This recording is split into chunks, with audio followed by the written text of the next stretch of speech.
Welcome back to Science Tainment, where science and real life meet. Episode 42. Why do humans fall? And why do babies insist on walking? When was the last time you fell? Human falls are not isolated events. They are common. Some are fatal, some are debilitating. On Mars, where recovery is limited, a fall can be fatal. If falling is that serious, why do humans choose to walk on two legs?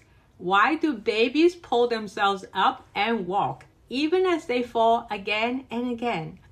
You might think babies fall because they are weak, or because gravity is too strong, or because they simply haven't learned how to walk. But that's not the real reason. A baby can crawling is stable. Four limbs, low center of mass, it rarely leads to falls, and yet one day the baby lets go, stands, takes a step, and falls, then gets up and does it again. Why would a human choose a movement that is more dangerous, more unstable, and prone to failure?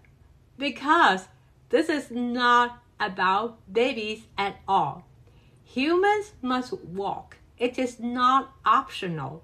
Without continuous walking, muscle mass declines, bone density deteriorates, and functional independence is lost.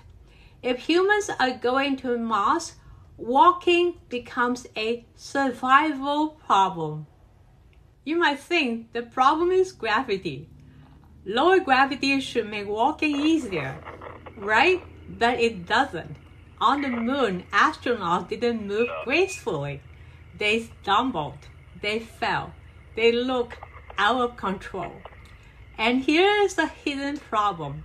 Even on Earth, people fall every day. On ice, on uneven ground, during a single misstep.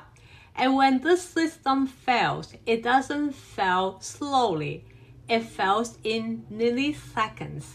From a baby's first step to walking on another planet, what determines stability is not strength, it is timing. Every step follows a sequence, C0 to C1 to C2. C0 is the step initiation and predictive preparation.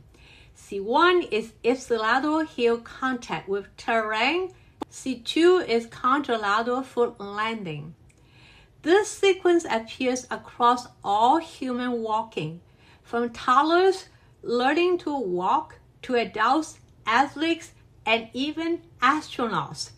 What changes is timing. When timing is off, walking becomes unstable and falling becomes involuntary. When timing is precise, walking becomes stable. At C1, the foot contacts the ground. This is the first moment the system knows what actually happened. The body now enters a brief and critical phase of single leg support. The center of mass continues moving forward. If corrective action begins in time, the system stabilizes. If it begins too late, the system cannot recover.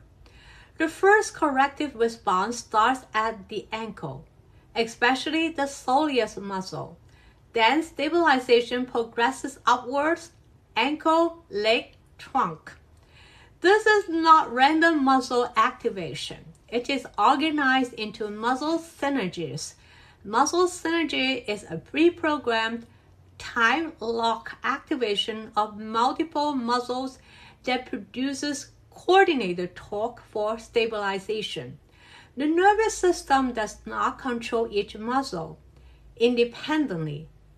Instead, it recruits a small number of these synergies as functional units, and each synergy must be activated at the right time. If C1 is detected on time, the ankle responds, the sequence unfolds, the body recovers. If C1 is detected late, the ankle is late. the correction is late, everything is late, and the system fails.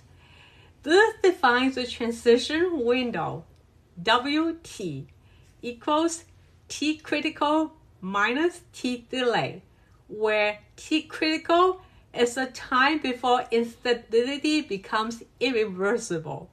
T delay equals time to detect contact and activate muscle synergies.